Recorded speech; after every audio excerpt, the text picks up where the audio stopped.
L'histoire nous regarde. Et elle retiendra si aujourd'hui nous avons choisi de juger par justice ou par facilité.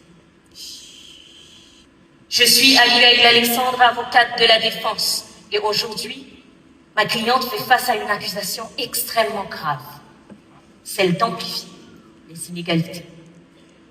Mais avant de juger, encore faut-il savoir qu'est-ce qu'une inégalité.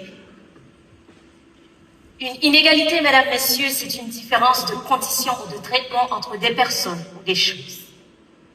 Jean-Jacques Rousseau expliquait déjà d'ailleurs qu'il existe deux types d'inégalités. Les inégalités naturelles qui viennent de la nature et les inégalités sociales créées par les hommes. De ce fait, accuser ma cliente de creuser les inégalités reviendrait à dire qu'elle aggrave tous les écarts existants. Je sais que vous avez entendu des rumeurs à propos de ma cliente, mais prenons un instant pour aller au-delà de ce que l'on croit savoir d'elle. On reproche souvent à l'intelligence artificielle de faire disparaître des emplois.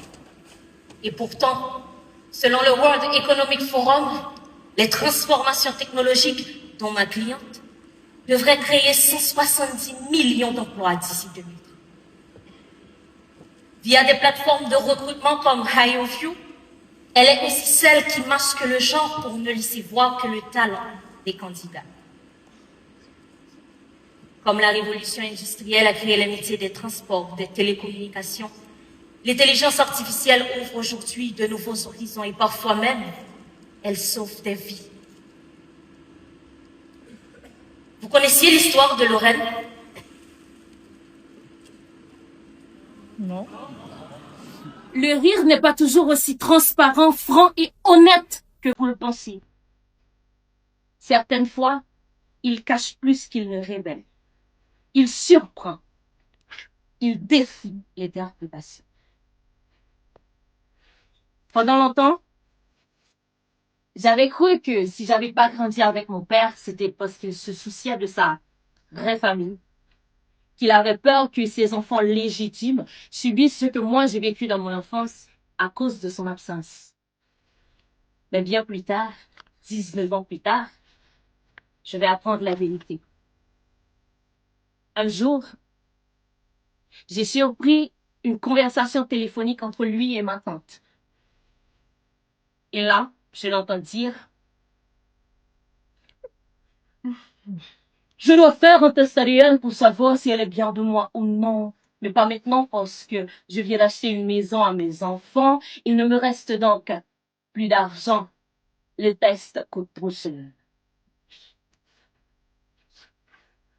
Pour te le dire, j'ai éclaté de rire de toutes mes forces. Ceux qui étaient là m'ont même suivi dans mon fou rire pendant plus de 2 minutes. Mais aucun d'entre eux n'ont compris ce que j'exprimais à travers mes rires. J'aurais aimé qu'ils comprennent ma déception, qu'ils lisent au-delà de ma simple expression. J'aurais aimé qu'ils sentent ma colère brûlante, comme un feu qui consume, toujours persistante. J'aurais aimé qu'ils voient mon amertume, ma haine, ces mots silencieux qui me tiennent en chaîne. Et j'aurais aimé qu'ils lisent entre mes rires, qu'ils entendent mon cœur avant qu'il n'expire. Si le rire est une langue universelle, pourquoi ne m'ont-ils pas compris?